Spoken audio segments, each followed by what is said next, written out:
palavra de Deus para nós, nesta ocasião, encontra-se no livro de Números, capítulo 23, versículo 19. Diz assim: Deus não é homem para que minta, nem filho de homem para que se arrependa. Porventura, tendo ele prometido, não o fará? Ou tendo falado, não o cumprirá? Nós estamos firmados na verdade. A verdade que é o próprio Deus. Ele assim se apresentou: eu sou o caminho, a verdade e a vida, ou seja, o verdadeiro caminho de vida. A verdade que é a Escritura Sagrada. Aqui nós encontramos a verdade de Deus. A tua palavra é a verdade. E como é importante que nossos princípios e nossos valores estejam embasados nestas verdades de Deus, da sua palavra, e por força de consequência, em tudo. Não cabe na vida do crente, na vida daquele que teme a Deus, qualquer senão em relação à verdade. Devemos ser transparentes, não podemos ser dissimulados, precisamos ser autênticos, precisamos ser honestos, precisamos ser verdadeiros. E esta passagem é muito rica a motivar-nos nesta direção, porque ela nos apresenta exatamente aquele que é o nosso modelo de verdade, que é o Senhor nosso Deus. E dele se diz: Deus não é homem que minta, nem filho do homem para que se arrependa. Se ele falou, se ele prometeu, ele vai efetivamente fazer, ele vai efetivamente realizar. 3 coisinhas bem rápidas para nós lembrarmos à luz desse texto. Primeiro, os contrastes. Deus não é homem. O homem mente, o homem falha, o homem diz meia-verdade, o que significa uma mentira completa.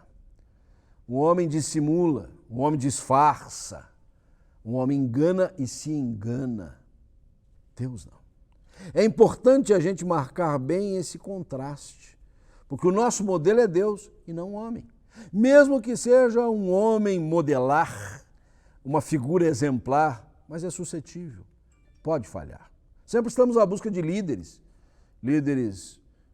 sociais, líderes políticos, líderes religiosos também, mas nenhum de nós pode ser o timoneiro deste objetivo.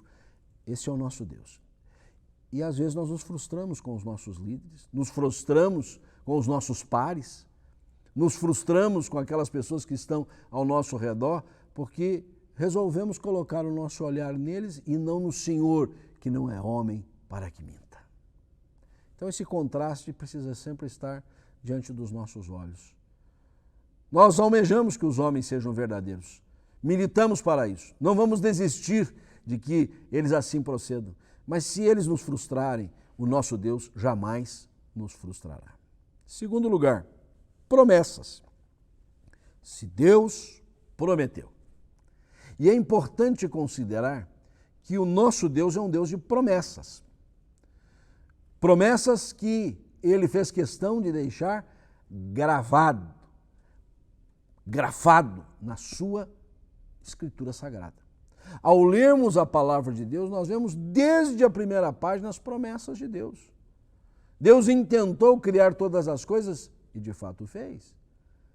Deus chamou em Abraão um novo povo e o constituiu assim, desta forma.